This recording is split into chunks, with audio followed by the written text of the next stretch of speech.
So a room with a view, huh? Excellent choice. We're diving into the beginning and middle sections you've picked out, really highlight some fascinating contrasts in the novel. It's intriguing, isn't it? How this story, written over a century ago, still speaks to that tension between what society expects, Yeah. especially from women like Lucy Honeychurch, and what they personally desire. Yeah, that desire for something more. You picked up on that right from the start. Even in Florence, Lucy and her chaperone, Miss Bartlett, they're caught between those urging them to follow the prescribed path, the touristy stuff, and then those... Those who encourage a less conventional experience. Exactly. You've got those seasoned travelers at the Pension Bertolini pushing for that well-trodden tourist route versus someone like Miss Lavish, this shockingly modern novelist who encourages them to embrace the unexpected, even the squalor, as she puts it. And it makes you think, who is really experiencing Italy authentically then?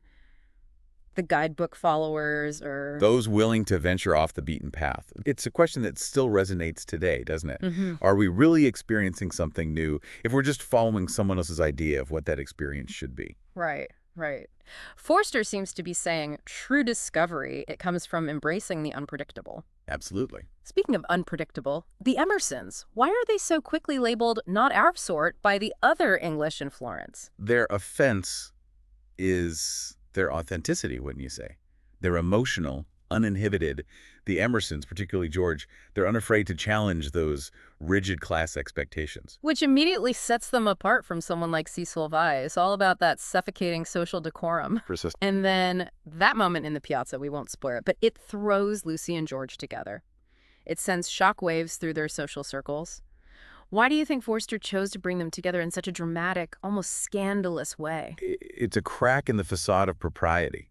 This unexpected encounter, so charged with emotion, even danger. It disrupts that carefully constructed social order. It awakens something in Lucy. It highlights those unconventional experiences, how they can shake us out of our comfort zones, make us question everything. And Forster uses these moments so masterfully to propel the story. He does, like that carriage ride. Starts as a pleasant outing, quickly becomes something much more intense. The scenery, the heightened emotions. Lucy's sudden moment of intimacy, it's like she's getting a glimpse of a world so much more exhilarating, maybe even frightening, than the one she knows. Makes you wonder, what would it take for us to make a similar leap, even if we don't fully grasp what we're choosing? That's the beauty of it. Yeah. Forster, he doesn't give us easy answers, does he?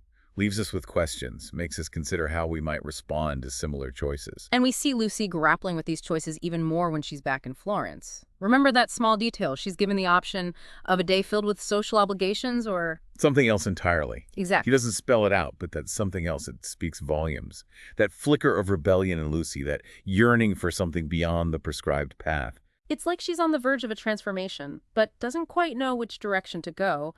Makes you wonder how our own lives might unfold if we had the courage to embrace those moments of uncertainty, Choose the path less traveled. But for now, we leave Lucy at a crossroads, her future hanging in the balance as she returns to the familiar comforts of home. You'd think returning home there'd be that sense of relief, right? Settling back into the known. But Forster, he's other plans. Windy Corner, her home in England, it's not presented as this cozy haven, is it? It's almost a gilded cage. Why that choice, especially after the vibrancy, the emotional freedom of Italy? It's subtle, that shift in tone. Almost like Forster wants us to question if true freedom can even exist within society's expectations, even within your own home, and then complicating matters further, those unexpected tenets. The Emersons, fate, or maybe Forster himself, stepping in to stir things up again. What do you make of their sudden reappearance?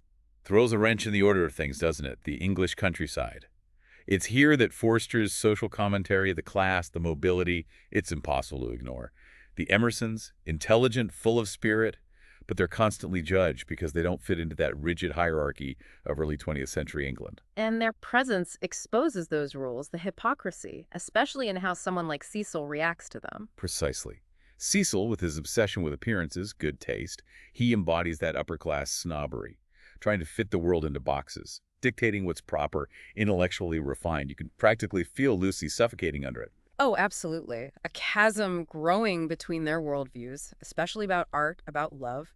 That scene where he's trying to cultivate her appreciation for Beethoven and she's yearning for Schumann speaks volumes. Well, they're speaking different languages, right?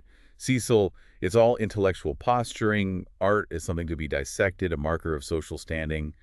Lucy, maybe unconsciously, she's drawn to the raw emotion of the music, something that speaks to her burgeoning feelings. Makes you wonder if Cecil even sees the real Lucy, the one awakened in Italy. A question that hangs over their whole relationship, doesn't it? And just when you think it can't get more tense, Forster throws another curveball, that tennis game. Harmless, yet It becomes this catalyst, right? This shocking revelation, Miss Lavish's novel. inspired by those real events exploding onto the scene. And of course, everyone's talking about it. Lucy's caught in this web of lies, forced to deny her feelings, not just to others, but to herself.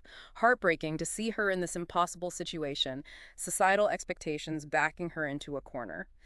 What do you think Forster wants us to feel about Lucy here? Victim or complicit in her own unhappiness? That's the brilliance, isn't it? Forster's characters, they resist easy labels. Lucy's a product of her upbringing, yes, conditioned to prioritize acceptance over her own fulfillment. But we see that spark in her, that longing for something more. And now this crisis forces her to confront the consequences, the lies, the suppressed truth. And she's not the only one forced to confront things, Mr. Beebe. Usually witty, detached, but he reacts in a way that's, well, more complex. What did you make of his response to Lucy's predicament? Unexpected, isn't it? He's always that subtle disruptor, encouraging Lucy's self-discovery. But here, he falls back on those very expectations he challenges elsewhere. Perhaps Cecil represents some intellectual ideal he thinks Lucy needs. Or just a thought. Maybe he's reacting to the perceived deception. Maybe he values honesty above all else. Like even those challenging societal norms can't fully escape their pull, but within this turmoil, there's that moment of clarity, a voice of reason urging Lucy towards honesty, even if it means social ruin. Mr. Emerson. Truth counts. Truth does count. His words echoing after Lucy's anguish. He's offering her a way out, a path, even if it means defying everything she's known. It's a lot to process, isn't it? Surrounded by all these expectations, but urged towards a truth that's both terrifying and liberating. It's what makes Forster so relevant, even now. Even though it's a different time, the dilemmas his characters face. How often do we silence our own truths, to please others or to maintain an image? It's like Lucy's internalized it all, the societal expectations, to the point she's almost afraid of what she wants. And we see it bubble up in those little rebellions you highlighted. The Schumann wanting to go to Constantinople. Trying to outrun her own feelings, escape the pressure. But it always comes out, doesn't it? Nowhere more so than that scene in the church. All those symbols, societal, religious expectations, she practically crumbles. What do you make of Forster putting this confrontation in such a loaded setting? Heightens the drama, of course. Lucy's caught, literally, between personal freedom and everything she's been taught, and Mr. Emerson confronts her at her most vulnerable, makes her see the truth she's hiding from. It's interesting you mentioned Mr. Beebe's reaction. Usually he's the voice of reason, right? Even a champion for Lucy's self-discovery. But here he's disappointed, almost like she's betrayed him by choosing passion over what's proper. A complex moment. Maybe, despite his progressive views, Beebe still sees Cecil as this ideal for Lucy. Or, and this fits Forster's nuance, maybe it's the perceived betrayal of trust. Beebe values honesty so highly. Makes you think, can any of us truly escape those expectations, even when we're the ones challenging them? But amidst it all, there's Mr. Emerson. He sees Lucy's impossible situation and encourages a choice. Not even for love, but for truth itself. Truth counts, he says. Truth does count. Powerful. He's telling her, even if it all goes wrong, even if their love can't survive society, choosing honesty, that's a victory in itself. Break free from the muddle, he calls it. Embrace authenticity. And it's that courage, that decision to choose her path. That leads us to the end here. What are your thoughts on that final image? Lucy and George, together, but in that room with a view. Happy ending. Tragic. Forster leaves us wanting more, as always. Don't know what the future holds. Will their love last? But there's hope, isn't there? That even in a world of restrictions, there's room for liberation, for real connection. It's what makes the novel so enduring, right? Challenges us to look at our own lives, our choices. What would we do? Are we living in our own rooms with a view, limited by what others expect or even what we think we should be? It's an encouragement to question those limits, to seek new perspectives, and maybe find the courage to embrace the unknown, even if it means a world without a view, so to speak. A challenge worth embracing. True freedom, true happiness, it's not about fitting in. It's about forging our own paths, finding experiences that challenge us, inspire us, embracing the messiness, the complications, but ultimately, that pursuit of truth. Thanks for joining us for this deep dive into E.M. Forster. Hope it sparked some new insights, maybe even inspired you to revisit A Room with a View.